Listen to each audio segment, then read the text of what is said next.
Advance ആയിട്ട് അല്ലെങ്കിൽ already ഒരു ടീം ഇല്ലെങ്കിൽ ഞാൻ ചെയ്ത മിസ്റ്റേക്ക് ഇങ്ങനത്തെ ഓഫീസ് സ്റ്റാർട്ട് ചെയ്യാൻ പോകുന്നവരൊന്നും ചെയ്യരുത്. 20,000 ലോസ് എന്ന് പറയാൻ കാരണം ഞാനിപ്പോൾ ഡീറ്റെയിൽ മാർക്കറ്റിംഗ് പഠിച്ചിറങ്ങിയപ്പോൾ അത്രയും സ്റ്റുഡൻസ് ചെയ്യണം.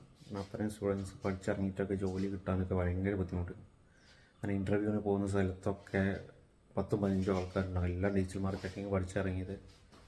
അത്രയും കോമ്പറ്റീഷൻ ആയിരുന്നു. അപ്പോൾ സ്വന്തമായിട്ട് നമ്മൾ ഒരു ഓഫീസ് തുടങ്ങിയപ്പോൾ ഞാൻ കരുതിയത് എന്താ വെച്ചാൽ, ഓക്കെ ഒരു റിമോട്ട് ലൊക്കേഷനിലാണ്, പക്ഷേ ഞാൻ കരുതിയത് എന്താ വെച്ചാൽ എങ്ങനെ ആയാലും ആളുകളുണ്ടാവും, അപ്ലൈ ചെയ്യാൻ ആളുകളുണ്ടാവും, ജോലിക്ക് ആളുകൾ.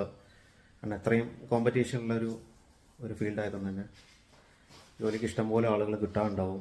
അതുകൊണ്ട് ആ ഒരു കാര്യത്തിൽ യാതൊരു ബുദ്ധിമുട്ടും വരില്ല എന്നുള്ളൊരു മൈൻഡ് ആയിരുന്നു ആ സമയത്ത്. പക്ഷേ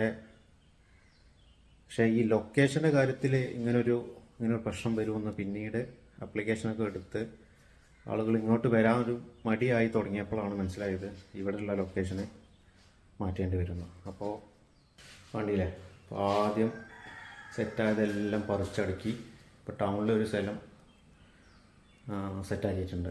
അപ്പോൾ അങ്ങോട്ട് ഷിഫ്റ്റ് ചെയ്യാണ്. ഇപ്പോൾ സാധനമൊക്കെ പാക്ക് ചെയ്ത് വെച്ചിട്ടുണ്ട്. അപ്പോൾ അങ്ങോട്ട് ഷിഫ്റ്റ് ചെയ്യാനുള്ള പരിപാടിയിലാണ്. അപ്പോൾ ഇവിടെ ഓഫീസ് തുടങ്ങി നല്ലൊരു ഏരിയ ഒക്കെ ചെയ്യുന്നു. പക്ഷേ ഈ ഗേൾസാണ് കൂടുതൽ അപ്ലൈ ചെയ്യാനുണ്ടാവുക എന്നുള്ളത് ഞാൻ ഒരിക്കലും പ്രതീക്ഷിച്ചില്ല. കാരണം ഡിജിറ്റൽ മാർക്കറ്റിംഗ് പഠിച്ചപ്പോഴൊക്കെ ഇഷ്ടംപോലെ ബോയ്സ് ചെയ്യുന്നു, പണി കിട്ടാനൊക്കെ അത്രയും സ്ട്രഗിൾ ചെയ്യുന്നു. അത് മാത്രമല്ല നമ്മളൊരു ഫീൽഡ് SEOൻ്റെ ഫീൽഡ് ആയതുകൊണ്ട് കൂടിയാണ് തോന്നുന്നു ആളുകൾക്ക് വരാനും മടി. മറ്റേ ഈ നെറ്റ് ഒക്കെ ആണെങ്കിൽ ഇഷ്ടംപോലെ ജോലി അപ്ലിക്കേഷനൊക്കെ കൊടുത്ത് കൊല്ലുമ്പോൾ അത്ര ഇഷ്ടംപോലെ ആളുകളുണ്ട്. SEOൻ്റെ ജോബിന് നമ്മൾ ഇതുവരെ അപ്ലൈ ചെയ്തിട്ടില്ല. ഇനി അതുകൊണ്ടാണോ എന്നറിയില്ല നമുക്ക് ഇങ്ങനെ ഒരു പ്രശ്നം വന്നത്. ഇപ്പോൾ കണ്ടില്ലേ നമ്മളെ ഓഫീസ് ഇപ്പോൾ നമ്മളെ വീടിൻ്റെ അവിടെ നിന്ന് ഉണ്ടായിരുന്നു, ഇപ്പോൾ ടൗണിലേക്ക് മാറ്റി. ഇപ്പോൾ റൂമൊക്കെ എടുത്ത് അവിടെ ചെയ്ത മാതിരിക്ക് തന്നെ സെറ്റപ്പൊക്കെ ആക്കി, ഇലക്ട്രിക്കൽ വർക്ക്, പെയിൻറ്റിങ് എല്ലാം. പക്ഷേ ഇതിപ്പോൾ അവിടെ ചെയ്തിരുന്ന ഏകദേശം 20,000 അടുത്ത് കോസ്റ്റ് വന്നിട്ടുണ്ടായിരുന്നു. ആ ഒരു പൈസ വെള്ളത്തിലായി.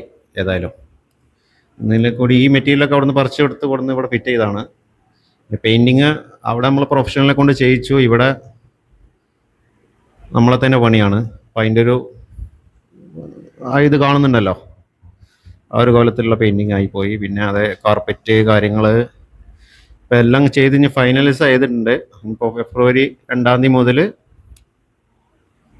ഇവിടെ ഓഫ്ലൈൻ വർക്ക് സ്റ്റാർട്ട് ചെയ്യാനാണ് പ്ലാന്. അപ്പോൾ നമ്മൾ കാണിച്ച പോലെ മിസ്റ്റേക്ക് ആരും കാണിക്കാതിരിക്കുക, അത്രേ പറയാനുള്ളൂ.